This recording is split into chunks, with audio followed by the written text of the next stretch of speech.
दोस्तों, आज की इस वीडियो में हम पहलगाम हमले के बारे में विस्तार से जानने वाले हैं, जो जम्मू कश्मीर के पहलगाम में हुआ है। तो चलिए वीडियो शुरू करते हैं। कर्नाटक के मिस्टर राव पिछले 46 सालों में कर्नाटक से बाहर किसी फैमिली हॉलिडे के लिए नहीं गए थे, लेकिन वो हमेशा से कश्मीर जाना चाहते थे। कश्मीर उनकी एक ड्रीम डेस्टिनेशन थी। जब उनके बेटे अभिजीत के 12th के एग्जाम खत्म हो गए, तो वह अपनी वाइफ और अपने बेटे के साथ कश्मीर में पहलगाम गए।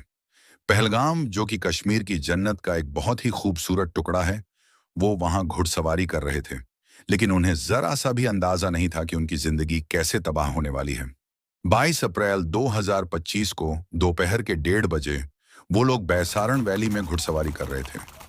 एक साथ मिलकर फैमिली टाइम बिता रहे थे, सेल्फी ले रहे थे। उनके साथ कई और टूरिस्ट भी थे।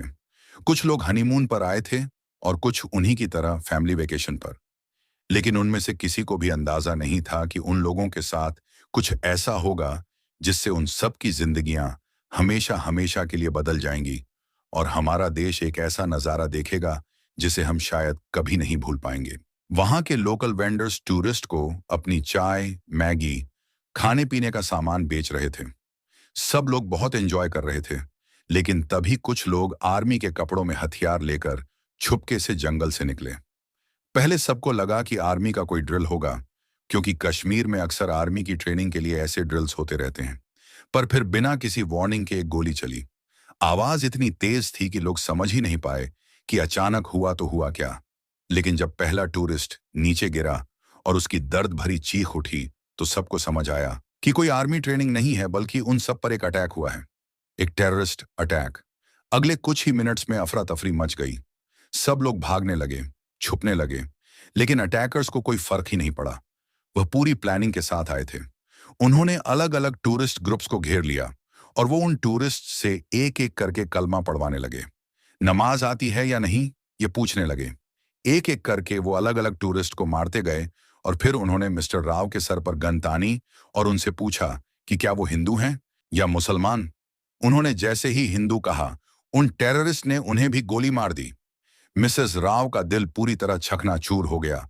वो उन टेररिस्ट से कहने लगी कि मुझे भी मार दो, तुमने मेरे पति को तो मार दिया है, अब मैं और मेरा बेटा भी जीकर क्या करेंगे, तुम मुझे भी मार दो। और तब उस टेररिस्ट ने कहा कि मैं तुम्हें नहीं मारूंगा, क्योंकि मैं चाहता हूं कि तुम बाहर जाओ और मोदी जी को यह बताओ कि एक्चुअल में हम टेररिस्ट ने क्या किया है और कैसे किया है। टेररिस्ट चाहते थे कि ये बात बाहर आए और पूरे देश में डर का माहौल बन जाए। उन्होंने मिसेस राव को छोड़ा और आगे निकल गए। इसी बीच एक कश्मीर का लोकल आदमी, एक 28 साल का घोड़े चलाने वाला मुसलमान सैयद आदिल हुसैन, कुछ टूरिस्ट को उस समय हॉर्स राइडिंग करवा रहा था। तभी वहां टेररिस्ट आ गए और उन्होंने गोलियां बरसानी शुरू कर दी। सैयद आदिल हुसैन को समझ आ गया था कि ये टेररिस्ट आज किसी को जिंदा नहीं छोड़ेंगे। उसने अपने टूरिस्ट से फौरन वहां से भागने को कहा और ये कहते ही आदिल भागने की जगह बिना अपनी जान की परवाह किए टेररिस्ट से लड़ने चला गया। वो उससे उसकी बंदूक छीनने की कोशिश कर रहा था, ताकि उसके उन टूरिस्ट को वहां से भागने का मौका मिल पाए। उसके टूरिस्ट तो वहां से बच के भाग गए, लेकिन टेररिस्ट ने उसे मार दिया। उसने उन लोगों के लिए अपनी जान दे दी जिनसे वो अभी कुछ ही देर पहले मिला था। इस पूरे अटैक में 28 लोगों की जानें चली गईं और बहुत सारे लोग इंजर्ड हुए हैं। एक इंडियन नेवी ऑफिसर जो छुट्टी मनाने कश्मीर आए थे, वो भी शहीद हुए हैं। एक इंटेलिजेंस ब्यूरो के ऑफिसर को भी मार दिया गया।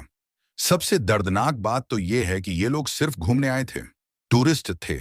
इन्होंने किसी को कोई नुकसान नहीं पहुंचाया था। कोई अपनी शादी के बाद हनीमून मनाने के लिए आया था, तो कोई मिस्टर राव की तरह अपने बीवी और बच्चों को जम्मू कश्मीर की खूबसूरत वादियां दिखाने। जो लोकल्स मारे गए, वो अपना घर चलाने के लिए काम पर आए थे, ताकि अपने परिवार की जरूरतों को पूरा कर सकें। उनके लिए ये सिर्फ एक और काम का दिन था। जब ये न्यूज फैली, तो तुरंत इस अटैक की जिम्मेदारी एक टेररिस्ट ग्रुप टीआरएफ ने ली। द रेजिस्टेंस फ्रंट ने कहा कि उन्होंने ये अटैक कराया है। टीआरएफ लश्कर-ए-ताइबान का एक शैडो ग्रुप। उन्होंने कहा कि गवर्नमेंट कश्मीर में आउटसाइडर्स को सेटल करवा रही है और वो ये कतई होने नहीं देंगे। लेकिन कौन आउटसाइडर्स? जो मुस्लिम नहीं है, क्या वो आउटसाइडर है? ऐसे कुछ लोगों की वजह से एक पूरी कम्युनिटी, एक पूरे रिलीजन का नाम बदनाम होता है। ये अटैक इंडिया पर है, इंडिया की सेक्युलर आइडियोलॉजी पर है। अटैक के बाद देश भर में गुस्सा उमड़ रहा है। पहलगाम के वो घोड़े, वो सेल्फी पॉइंट्स, वो छोटी छोटी खुशियां अब खून के रंग से लाल हो गई हैं। जहां लोग हनीमून मनाने जाते थे, वहां अब लोग अपने पार्टनर्स का खून पोंछ रहे हैं। अब ना जाने कितने लोग कश्मीर जाने से डरेंगे। वहां के कितने लोग जो टूरिस्ट के आने से कुछ पैसे कमाते हैं, उनका लाइवलीहुड चंद चुटकियों में चला गया। और इसमें हिंदू मुसलमान दोनों सफर करेंगे। अपनी फैमिली को कैसे चलाएंगे, ये किसी को समझ में नहीं आता। ये जो अटैक हुआ है, ये किसी हिंदू मुसलमान का अटैक नहीं है। ये नफरत का अटैक है। और अगर आपको किसी से नफरत करनी है, तो वो सिर्फ और सिर्फ एक टेररिस्ट होने चाहिए और कोई नहीं। क्योंकि हर रिलीजन में सैयद आदिल हुसैन जैसे लोग भी होते हैं, जिनके लिए इंसानियत सबसे पहले आती है। उसने उन हिंदू टूरिस्ट को बचाने से पहले उनका धर्म नहीं पूछा। मेरी आपसे एक रिक्वेस्ट है, आप किसी पर्टिकुलर रिलीजन के अगेंस्ट मत होइए। ये टेररिस्ट अटैक एक बहुत बड़ी इंटरनेशनल साजिश है, जिससे इंडिया में कम्युनल टेंशन बढ़ जाए और हम आपस में लड़ते रहें। आई रियली होप हमारी गवर्नमेंट इन टेररिस्ट को जल्दी से जल्दी पकड़ेगी। दोस्तों, ये था पहलगाम अटैक्स का सच। ये वीडियो उन सब लोगों के लिए ट्रिब्यूट है जिन्होंने इस टेररिस्ट अटैक में अपनी जान गंवाई। हम दुआ करते हैं कि उन सब की आत्माओं को शांति मिल जाए। और जाते जाते मेरे चैनल टी लैब न्यूज़ को सब्सक्राइब करें।